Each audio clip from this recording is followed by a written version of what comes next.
BB, stop wriggling. I think BB needs a pillow. Okay. BB can go sleep on the couch. Welcome to another episode of Driving to the Res. I was thinking... You're not going to change the name of the show now, are you? It's a new year. Why not? Don't change the name of the show, darling. Okay. Welcome to another episode of Driving to the Res. With your favorite hosts, Larry and... Inelia. Yes. Yay. So, this... It's an interesting one, isn't it? Disclaimer first. Legal disclaimer. We're not doctors. We cannot give you any medical advice. So everything you're going to hear is our own experiences. Our own independent experiences. Observations of what happened when we did something. And we are both from very ancient lineages of healers in indigenous cultures. Mm-hmm. Larry's from the very northern tip of North America. Well, not North America, but... yeah, good enough. The USA. North America. And I'm from the very southern tip of South America. Indigenous tribes, both very ancient healing lineages, but of course that has no weight with regards to legalities. So don't take anything we say as medical advice. Go and talk to your own healer. Yeah, do your associated own healer. Do your own research-ish. Do your own research and due diligence. Oh my gosh. Oh my goodness me. There you go. Ding, ding, ding, ding, ding. True words. Sometimes that tells you. Yes. Yeah, the disclaimer is required, of course, yes, because, we don't want to tell you what to do because we don't know you. I mean, we know you, but we don't know you. Right. If you listen to us or you're listening to this, then we have interesting experiences in life. We do. And as healers, to that degree, we have... senses. We do. Senses that say, hey, check into that, look into that, follow that. That's a good follow. That's a good line. That's a good something to look into. Yeah. All right, now you've looked into it. Now give it some research. Mm-hmm. Truth it. Yes, exactly. Yeah, all right. Truth it, which is an exercise you can find at ineliabenz.com. At ineliabenz.com. And use it. Mm-hmm. And then see what your reaction response is, how your body works. And our newsletter was written from the perspective of having done this research and finding data that supports it. So, right. So we're going to talk about the cure for cancer. A cure for cancer exists, and doctors know about it. Yeah, another shocker in the health arena. Go ahead and read a bit. There are thousands upon thousands of people around the world getting immediate relief and cure from cancer using a method that is so cheap and simple that the medical companies and cancer research organizations are keeping it a secret. They're keeping it a secret because they cannot make money from it. Now, we're not just speculating this. We actually got this data from organizations and actual letters and things. You can find them all, right? You can find all this data on the internet. It's not even being hidden. Yep, that's their formal response from oncologists to inquiry around why they're not using it with their patients. So what is it? Well, I'm not going to delineate the protocol in this article because there is a website that has the entire protocol and thousands of first-hand accounts of its effectiveness. Just know that I used it and now I am cancer-free. Yes. Yay! I bet you didn't. Well, so a lot of people didn't know that I had cancer for some years, and I did, and now I don't by using this protocol. And that's what we're talking about: our own experiences, and this is what this website talks about: people's experiences. Okay. Mm-hmm. Yep, I didn't share this because to me it was irrelevant. Now that we have a healing story that cures it, or at least it did for me, it is time to share the information. If you have cancer or know someone who has it, get the full protocol for free here. mycancerstory.rocks. Okay? Yeah. So a lot of people make a mistake and they put mycancerstory.rocks.com and it's not that URL. It's literally mycancerstory.rocks. That's it. Then you press enter. Well, you could push enter. Okay. To make it go. So enter is not. Press enter is not. You said don't even push enter. No, I said and then press enter. Oh, I thought I heard you say don't press enter. Funny how can I hear the opposite, isn't it? Yeah. Yeah, I said press enter. Right. So I got so mad when I found out that the medical authorities knew about this and have known about it for years, yet don't use it because the meds used are so cheap that I totally lost my cool. But of course, that is just a victim-aggressor paradigm response. So I quickly processed it and released it. When a person is ready, they get the info. Period. Share it widely so more people can see it when they're ready. Okay. So, you can go to ineliabenz.com, right? And you'll have show notes with a link somewhere. Yep. Probably on Telegram, you could check in and say, hey, what's that link, guys? And the link is in the newsletter. Telegram for Inelia Benz. Or you get a copy of the newsletter, right? You go to ineliabenz.com and subscribe to the newsletter. Mm-hmm. Or you can share this newsletter with someone. Yeah. And that link's right there on the newsletter. It is. And, we can share a little bit of our experience. Yeah. The method that is so cheap and simple, the reason that they can't use this is because since it's in a public domain of some kind, it can't be patented. Right, it can't be patented. That means that they can't invest the money to check it and then exactly. purpose it that way, right, because it would cost too much and they would never make their money back. Right. I mean, at the surface, somebody might say, well, yeah, that's perfectly reasonable, except for how many people have given how many $1 million to cancer research? Right, so they have free. The money. Right, the money's there for it. And then when you talk to the doctors, I mean, if you read the story at mycancerstory.rocks, you'll see. Mm-hmm. You'll see it. You'll see what his experience was. Yeah. And this individual's experience, who shared the protocol, he found this protocol through connection. Yes. He had a very nice, tight connection with his group, his tribe. Yeah. They were an alumni group. And everyone in the alumni group, they're looking out for each other, watching each other's backs, staying in contact. And one of them happened to be a cancer researcher. Right. Right? She was researching cancer in mice. Yeah. So she was using this substance to deworm her mice or deparasite her mice. Yeah, deparasite her mice. And then she gave them their cancer and their cancer wouldn't stick. Yeah, they wouldn't work. So she had to wait a period of time after she'd done that in order for her cancer stuff to stick on them. Yeah. Which is really ridiculous if you think about it. Yeah, she's like, it's one of those things like, what she thought was, well, I need to make a protocol for everyone so they understand how long you have to wait to get your cancer to stick in your research. Yeah, after you do parasite, whatever. She's doing cancer research. She didn't put these two pieces together, right? Until she got cancer herself. Until she got incurable brain cancer herself. You couldn't operate on it because it's in her brain. Couldn't use radiation because the radiation would kill her. Yeah. She had 3 months left to live, and she was sitting there and she said, Wait a minute. It can't hurt. Right. Might as well try it. It worked on the mice. And I'll be damned if it didn't work on her. It did. It worked on her. So she shared it with everyone on her alumni group. And this fella, he had an interesting story. He did.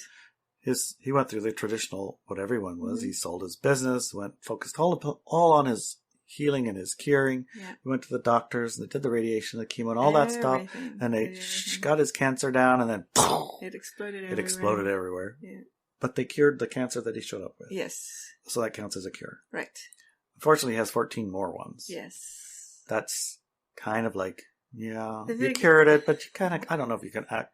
They gave him just a few months to live, and they offered him a new experimental treatment. Yeah. Since he had terminal and he's going to die anyway, you can join this little experiment if you want. Yeah. So he joined with 100 or 200 other. It was quite a lot of people. And I don't remember the number, but it was quite a few people. Maybe even 300. It was a pretty good sized trial. And after the trial was over, everybody was dead but him. Yeah, in a year. They were all dead. Oh, everyone was dead except him. And so the doctors went up to him and says, okay, what did you do? What did you actually do? Because we know that you didn't just do this protocol. What else did you do? And he told them. They said, we know that, but we can't use that. Right. Because it's off patented label. So it's not patented. We can't patent it, and it's not, it's not for humans and all sorts of stuff, or I can't remember all the words they used. And he was like, what? Yeah, when you find that knowledge, when you find that, that's just common knowledge in that world, you're like, this is so strange. Yeah. Because you think your primary motivator, as It's a healer is to cure, heal, etc. Exactly. It has been hijacked, obviously. Yes, it has. We've been living through a few, I don't know, years of obvious hijack. Yes, for and sure. And before that, even though we may have been asleep to it, it was also the same, hijacked, right? Yep. So that just means you cannot give your power away. Correct. Don't give your power away. You can't give your authority away to truth and know the truth. And don't be passive. And you can't be passive about... You cannot be passive about your health. You can't go into the victim mentality where I'm a victim now, you're the doctor, you got to know better, so I'll just do whatever you say. Right. Don't do that. You can't do that anymore. You need to scan everything, you need to truth everything, and have a look and see, okay, so even yourself is like, am I ready for a healing story? Mm-hmm. And then my protocol for cures or finding cures or healing stories is to see, how does this illness or sickness serve me? What does it allow me to do or stop me doing? Or how does it serve another person? Right? What does it allow them to do or stop them from doing? So that's what I do. And when I find the item, I process it, and then I get my healing story. And healing is very, very dynamic. It's very broad and dynamic, right? So you do that. I'm curious to hear, if you're willing to share, why you had cancer. What was that serving? I haven't had a very good relationship with my physical body my entire life. And part of the issue was a disconnect. And then I started doing the Ascension 101 class, which you can also find in at ineliabenz.com. Yeah, Ascension 101 class. Yes. That was life-changing for me. And it has 2 units there that are directly connected to the physical body elemental, right? Our physical bodies. So, and there's an exercise called the reconnection with the physical body exercise. And I did that, and I did it continuously, like all the time for years, because I was coming from a place of so much disconnect, right? Yeah. So much disconnect that to get even close to normal connection that people usually have with their body, it took me years. And during that process, my physical body was always trying to exit or push me out, right? Die. So there's lots of stories around there. It's like, oh my gosh, what's a new one now, And with the cancer one, my doctor, it's like when I went and she examined me, her face just went white. Her face went white. Yeah. Jaw dropped. And she said, I need to send you to an oncologist. And he was like, I mean, you could see her from her face that she didn't even have any. I mean, she was just sending me because that was the thing she had to do. Because, I mean, she gave me the name of everything, but I remember it's like, I discarded it. It's like, I didn't go down that path. I said, well, and I told my body, I said, look, if you want to go this way, apparently it's one of the most painful ways to go. And if that's what you want to do, fine. I'm not going to stop you. But at the same time, I was getting guidance from Gaia and the Human Collective to do certain things that would kind of stop, not cure it, but stop it. And one of them, if I remember correctly, it was actually very severe, was to boil turmeric. Mm-hmm. I think it's turmeric, right? Yeah, the yellow, orange. The orangey stuff. Boil it for like an hour or 2. And then you can have it like soup. You can have it in all sorts of drinks. You have to drink it. And I started doing that. And at first it was like all day long sipping this boiled turmeric. I used to put it in chicken soup, chicken broth. And make it spicy and nice and stuff. But after about, I think, 6 months, it was still growing. I mean, I had it all over my body and you could feel all the lumps everywhere. But it was a lot slower because the onset was pretty fast. In 6 months, I was covered in it. And then it started slowing down. And then it just kept it there. And then my body decided, I felt that she was going to pause it because she was going to try something new. Like, oh, this sounds kind of cool. I'm going to hang out for a bit. So I stopped drinking that stuff. And to this day, I can't, I mean, I'll have something with turmeric in it, but I just can't do it. OD'd on turmeric. I totally OD'd on it. But it kept me alive, you know? And then, after a few years, we found this website, and Larry supported me in that healing story. He did all the management of it and everything. Like I said, we're from ancient healing lineages, and this comes in, you know, it comes in naturally. But of course, he used the internet to find out all the information. It's not like, oh, I'm going to put in a spoonful of this and a spoonful of that. A little bit of fairy dust. And it's not like that at all. Horns off of healers, whatever. Even ancient lineages of healers, they do a lot of research and learning, right? And trial. And trial. Let's try this. If this works, we'll do that. If it doesn't work, that's okay. We'll try something else. Yeah. And I remember... And just so...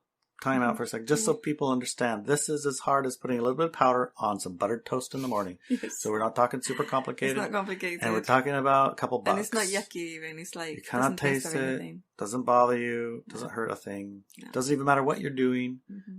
It's completely benign. Yes. At 10 or 20 or 30 times the dose, it's still not going to do anything. So. And it's like if it doesn't work for you, at least you would have killed all your worms and parasites in your body. There's that too. But I remember I started doing it and I had to take breaks because my liver's not the strongest and there was so many toxins. I had so much of it in my body that it overloaded it. So there's a protocol for that too. You take some breaks, some days of breaks, and, you know, support your liver and all that type of stuff. Yeah, we started using the liver cleanse and a liver duct cleanser so that the pathway for getting that out was more open too. For people who have less, it's not going to be an issue, I don't think. But in my case, there was so much that I did have to take care of my liver.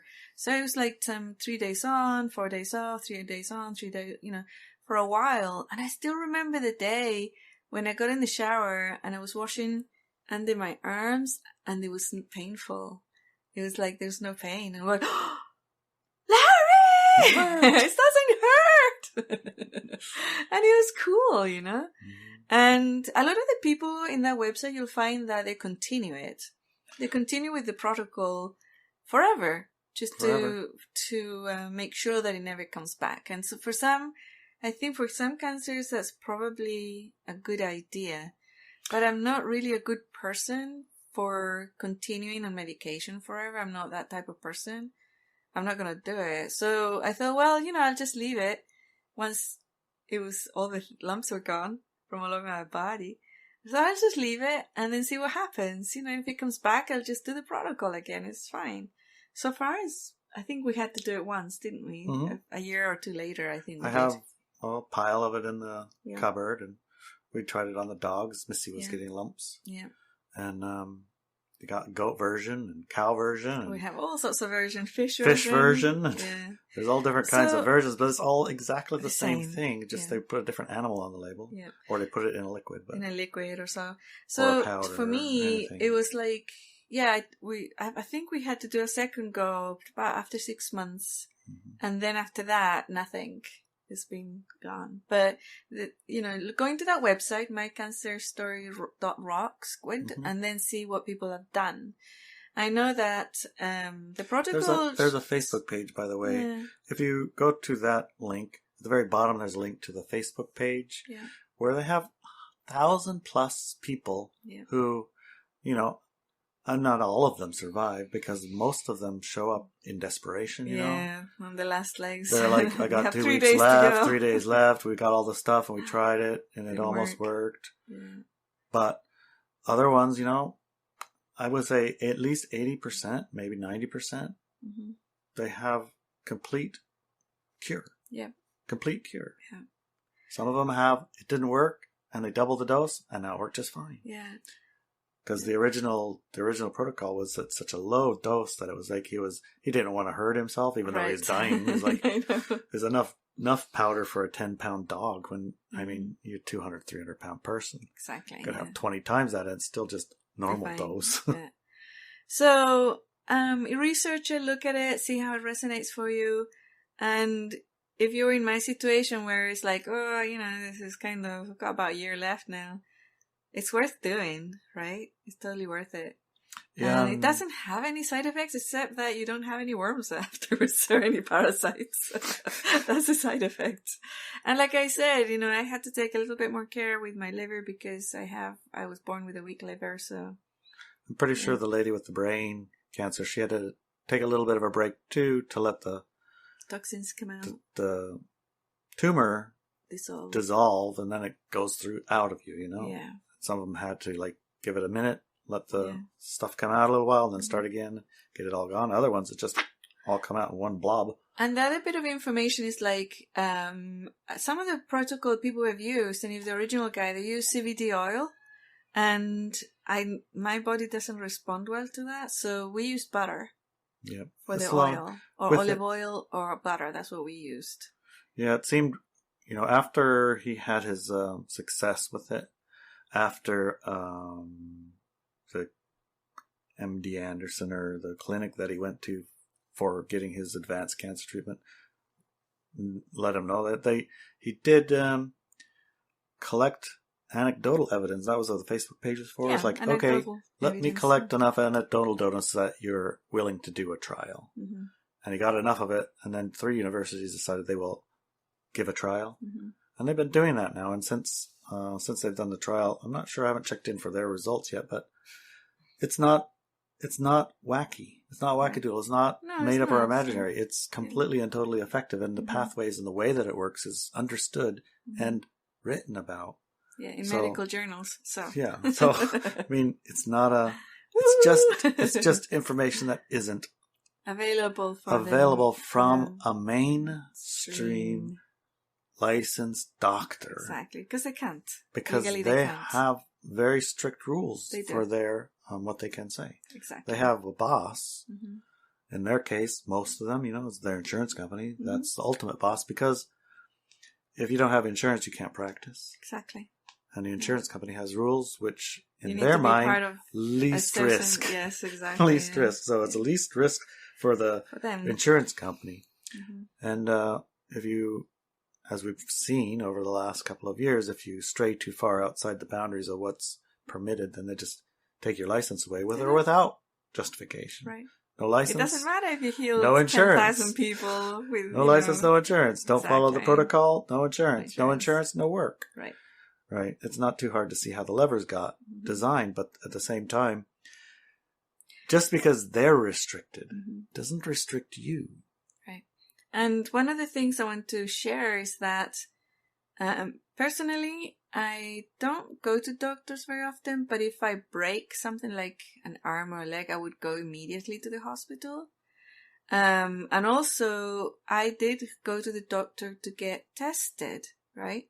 Mm-hmm. So, if I have, I don't have enough information for myself, I go to the doctor to get some blood tests, or whatever it might be, diagnosis. I get a diagnosis, and from that diagnosis, I take action. But that action is not necessarily with that doctor, but also it's not necessarily without the doctor. So it's like... Lucy's a good example. You need to really test it out yourself and be your own authority. You know, and your physical body know what's best for you. And follow it, And it's like, for my physical body, she was working against me. She wanted to die for many years. But, so you can say, well, how can you trust her? Well, I trusted her to tell me the truth, right? And to respect it. At the end of the day, it's the soul that's the boss. Without the soul's agreement, you're not going to die. Literally. And it could be an unconscious agreement. And often the times, that agreement comes because your body is in so much pain, you just want to leave it. It's like, yep, done. Okay, fine. This is the experience, isn't it, what I came for? Exactly, and I think that's what she was trying to do, because it was pretty painful. Yeah, she was. Yeah. She's always been on the little thing of trying to manipulate you out. Yes, exactly. But not anymore. I have to let you know that she doesn't do that anymore. But she doesn't really care much about how, if I don't listen, how painful that communication comes in to let me, the soul, figure it out, right? Figure things out. So, and that's because of my personal history with my body, which was extremely disconnected for many, many decades. And now that she's connected, if I don't listen, she will do something severe. And you hear it. I hear it. Yeah. Instead of the other where, do whatever you want, I'm not listening. Exactly. Yeah. It used to be like, I don't care. I'll do whatever I want anyways. Who cares? That's crazy, huh? Yeah. But, you know, it is something that I've heard in the community of spiritual seekers and whatnot, is detachment from their body. It seems to be what they're, in a way, a goal for, you know? Despite the fact, absolute truth, they came here to be with the body. Exactly. They didn't come here not to be with the body. Yes. They didn't come here not to be here. Right. They came here to be fully incarnated here. Yes. And to spend all their time trying to not be fully incarnated here. Right. Which is bizarre. It's one of those trap things, you know, to stop you from being powerful. To be powerful, you need to be fully incarnated in your body and make your body your ally. And that's what those two units are in there in the Ascension 101 course, because you and your body are your strongest allies. That is your soulmate. And that is the connection you have to have with your body. Full on collaboration. And together, you're unstoppable. And that's why there's so many teachings and culture things to separate you from your body or to hijack things in your body. Or turn your body off even, right? Turn your body, your body's not important. The only thing that's important is your soul. Right. Yeah. All those things. Those are a lot of experiences, right? Yeah. We're very happy with We're happy with this experience. With this experience and trying this protocol. And happy to share it. Yes, and happy to share it. And like we said, do your due diligence, do your research. Get the newsletter and share it with people if you know somebody who maybe this might be their healing story. Yeah. And what I did was to send my doctor the website. Right? So it's like, I don't know if she ever even opened it, but I did. So look at this. Yeah, look at it. Yeah.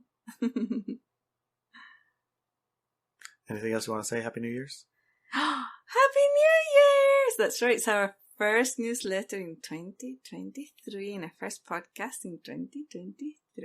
So everybody, Happy New Year's. I hope that you saw the Looking at 2023 video or listened to it. Yeah, that one is always interesting because you know, knowing what's coming to some degree helps you be prepared for it. Exactly, yeah. So it doesn't catch you by surprise. Right. And then if you're caught by surprise, you know what usually happens? Reaction. You're like, oh dang, I got it. But if you know it's going to rain on Thursday, you can prepare and respond. It's like, okay, on Thursday, I'm not going to paint the house with rain, with, water-based paint on the outside. I'm not going to do that on Thursday. Yeah. I might even wear, a raincoat. And it's a nothing. Yes. So that's why you should check it out. It's on YouTube, right? So far, it's on YouTube. I think that our channel is going to be banned this year. It's very Telegram. Possible. But yeah, you can find it on our website. IneliaBenz.com. That's the first hour. And the second hour you can still get, and the recording, you get the recording. Yeah. You can purchase it from our store at IneliaBenz.com. Yeah, we did 2 hours. The first hour is like public everybody. Everybody have a heads up. Everything's there. Yeah. Second hour, we get into a bit more detail and we answer a few questions. And, it's more of like a private conversation. Right. And that private conversation you can access for more details and everything. Subscribe, Walk With Me Now, and in the store at IneliaBenz.com. Excellent. Okay. Yeah. Love you, honey. Let's have some lunch.